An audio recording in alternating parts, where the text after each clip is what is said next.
I want to start out yielding time to the gentleman from New Jersey, who happens to be the chairman of the Capital Markets Subcommittee. And he knows firsthand that in order to have the benefits of free enterprise, in order for small businesses to be capitalized, you have to have a very vibrant and healthy capital markets. And probably more so than anyone in Congress, he is most qualified to talk to us about what Dodd-Frank has done to our capital markets and what it's done to stability, what it has done to prosperity, what it's done to freedom. I'm very happy to yield to my friend from New Jersey. And I thank the gentleman from Texas for holding this special order tonight. Mr. Speaker, you know, birthdays are usually a cause of celebration. But this week we mark 5 years birthday, since one of the most overreaching and damaging laws in recent memory, with a heavy hand on our economy. Now, when the Democrat majority passed Dodd-Frank, there were 3 big promises they made about this legislation. First, that the legislation would end too big to fail. Second, that the legislation would protect consumers. And third, that Dodd-Frank would make our economy more competitive. So why don't we take a look at each one of those one by one and see how they worked out so far. Promise number 1, Dodd-Frank will end too big to fail. Well, first, Dodd-Frank really did it end too big to fail? Well, for starters, by just about every measure, the biggest banks today are even bigger than they were before the financial crisis, while community banks and other small lenders continue to be shut out and shut down around the country. In fact, according to recent statistics, the 5 largest banks in the nation now control roughly half of all the assets in our banking system. To put that into another perspective, that means that outside of these institutions, it takes collectively the collective assets of over 6,000 banks in order to equal the amount of assets held by the 5 largest banks. Moreover, the so-called resolution authority, included in Title II of Dodd-Frank, is not, as our former colleague Barney Frank put it, a death panel of the banks. It is, in fact, instead a mechanism for future bailouts, enshrined now into the law. Now, this is not just a case of baseless accusations. One need only look at the actual text of Dodd-Frank to understand how it allows for big banks to be bailed out by you, the American taxpayer. For example, Dodd-Frank gives the FDIC, the Federal Deposit Insurance Corporation, the authority to do 2 things. First, purchase the debt from creditors of a failing institution at par or even above par. And 2, pay any obligation of an institution that it believes are necessary and appropriate during that time of crisis. So Dodd-Frank, of course, also created the so-called FSOC. What is that? That's the Financial Stability Oversight Council, which during its current existence has done virtually nothing to enhance the stability of the financial market. In fact, if you look at it, through its systemically important designation of institutions, FSOC has gone in the other direction. It has put taxpayers now on the hook not just for banks and bank bailouts, but the potential bailout of non-bank institutions as well.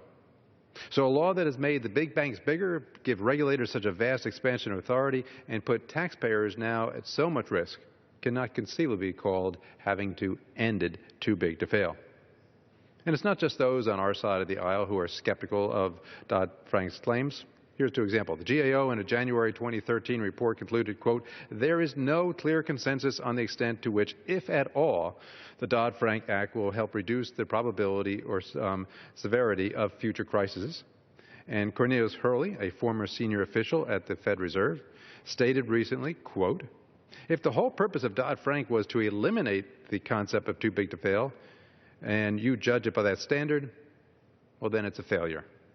So by any objective measure, it is clear, I think, that they failed at point number 1 and promise number 1. So let's look now at promise number 2. Dodd-Frank will protect consumers. How has it protected consumers? Well, on that matter, it depends in large part on what you mean by consumer protection. You see, the drafters of Dodd-Frank and many of my colleagues on the other side of the aisle believe that consumer protection involves bureaucratic control over the entire credit market, which gives a handful of individuals here right in Washington, D.C., the bureaucrats, the ability to decide what kind of mortgage you want, what kind of credit card you're going to get, the kind of student loan Americans should have access to, and so on. Hence, the creation of the unaccountable CFPB and the incredible amount of authority now that they have been given is given to a single agency, or actually to a single dictator there, if you will. But real consumer protection doesn't involve unelected and unaccountable bureaucrats making decisions on behalf of you, the American citizen. No.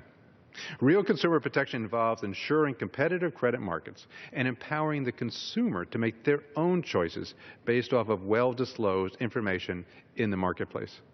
And so by this measure, the Dodd-Frank and the CFPB, they have again failed miserably. Take, for example, the CFPB's qualified mortgage rule, which became effective just last year. According to a study from the Federal Reserve's own Federal Reserve Board, roughly 1/4 of Americans right now have obtained a mortgage in 2010 would not have qualified for that mortgage that they did get under the QM rule, increasing the likelihood then that millions of Americans will find it harder in the future to actually qualify for a mortgage. Moreover, the effect of QM is even more pronounced on certain segments of the economy, such as minority borrowers. The same Federal Reserve study noted that about 1/3 of both African Americans and Hispanic borrowers would have been ineligible. They could not have gotten a mortgage under the QM loan. And many of the Bureau's initiatives regarding credit cards and other loans will ultimately have the same effect of making it neither almost impossible or too expensive for individuals who are starting businesses to draw a line of credit. So it is clear that on promise number 2 of 3, the Dodd-Frank is not protecting consumers and is in fact harming consumers and making it harder for them through all this red tape. So next and finally, promise number 3, Dodd-Frank will make our economy more competitive, they said. That third promise, will make our economy more competitive, clearly has not come true. And in fact, Dodd-Frank is a direct cause of the economic struggle that millions of Americans continue to face today. Just take a look for a minute at the sheer breadth of regulation that has come out of Dodd-Frank. The law provides so much regulation that it is a burden on the economy.